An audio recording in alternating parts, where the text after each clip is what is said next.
ඉතින් අපිට බටර් කිව්ව ගමන් මතක් වෙන්නේ ඒවා හදන්නේ එළ කිරි වලින්.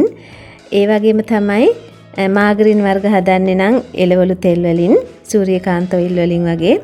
නමුත් මාගරින් වල තියෙන අහිතකර ප්‍රතිඵලය තමයි ඒක හදනකොට එන අතුරු ප්‍රතිඵලයකින් ශරීරයට අහිතකර තත්ත්වයක් වෙනවා, පිළිකාකාරකයක් හැදෙනවා.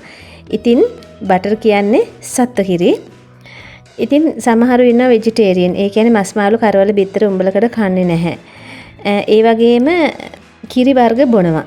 සත්ව කිරි වර්ග බොනවා.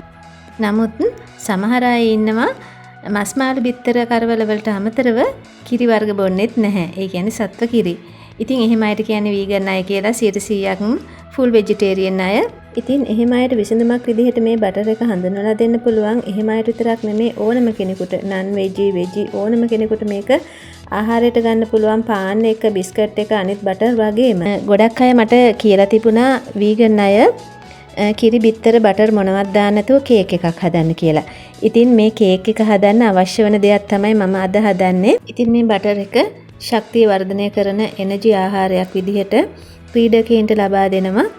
ඒ වගේම තමයි අඩු මුදලකින් ඉතාමත්ම ඉක්මනින්ම හදා ගන්න පුළුවන් ගොඩාක් රස බටර් එකක්.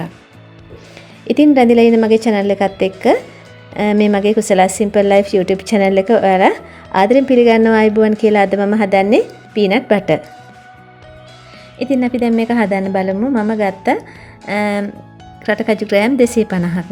මේකට ගියේ මට රුපියල් 150යි. ඔයාලගේ සමහර පැතිවල අනෝ ටිකක් වෙනස් වෙයි ගණන්. ඒ වගේම ඔයාලට ජම්බෝ පීනට් එක ගන්නත් පුළුවන්. එතකොට හැබැයි ගොඩක් පහසුයි ඒක ගන්නව නම්. ඒ ජම්බෝ පීනට් වලට වඩා මේ පීනට් එක තමයි අපේ සාමාන්‍ය රටකජු එක තමයි ගොඩක්ම ගුණ. ඒ වගේම ජම්බෝ පීනට් ගන්නව නම් ඔයාලා බදින්න ඕනෙත් නැහැ, ලුණු දාන්න ඕනෙත් නැහැ. ඉතින් මම මේක ඉස්සෙල්ලම කරන්නේ බෙද ගන්න එක. මේ විදිහට භාජන ලිපේ තියලා ඔයාලට පුළුවන් මේක මීඩියම් හීට් එකේ බෙද ගන්න. ඒ වගේම oven එකක් තියෙනවා නම් oven එකට දාලා ගන්න. ඉතින් අපි සාමාන්‍යයෙන් කයමට ගන්න පුළුවන් වෙන සයිස් එකට වගේ බෙද ගන්න. ටිකක් කල්පනාවෙන් ලිපේ තියලා බෙද ගන්නකොට බෙද ගන්න සමහර පැති දුඹුරු පාට වෙලා කළු වෙලා යනවා. එතකොට තිත්ත රසක් එනවා. අපිට කන්න පුළුවන් වෙන සයිස් එකට බෙද ගත්තාම ඇති මේ වගේ ඇඳි ගගාම බෙද ගන්න. කලවම් කර කර. ඉතින් oven එකක් තියෙනවා නම් ඔයාලට oven එකෙත් දාලා ගන්න පුළුවන්. හැබැයි කල්පනාවෙන්ම බලලා ගන්න ඕනේ. වැඩි කර ගන්නත් බෑ, අමුෙන් ගන්නත් බෑ. අමුෙන් ගත්තොත් එහෙම මේක අමු රස එනවා. ඒකයි මෙහෙම බෙද ගන්න. අනිත් එක මේකේ උඩ පොත් අපි අර ගන්න ඕනේ.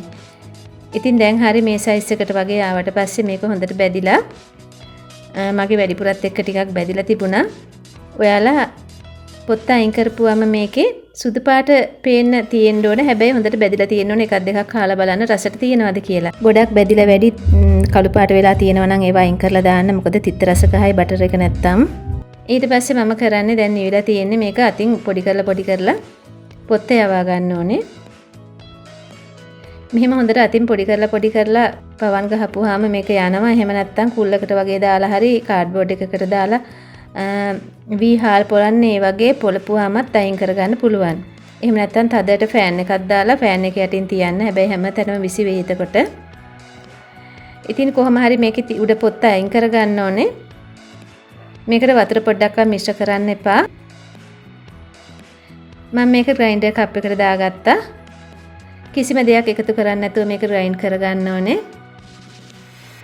දෙතුන් සැරයක් ග්‍රයින්ඩ් කරනකොට මේ විදිහට එනවා. මේ බලන්න. ඉතින් ග්‍රයින්ඩරේ හිර වෙනවා වගේ තේරෙයි. නවත්ත ග්‍රයින්ඩ් කරගන්න.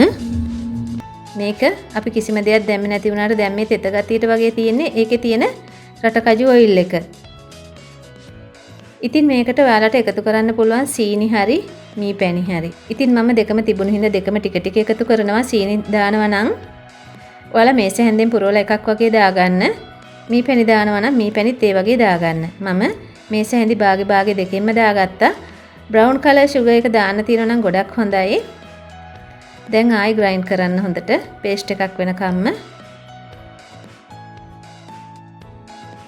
මේකට ලුණු තේ හැඳි කාලක් විතර දාගන්න ඕනේ. මතක තියාගන්න ජම්බෝ පීනට් ගන්නවා නම් ලුණු දාන්න එපා. ඒ වගේම බදින්නත් එපා.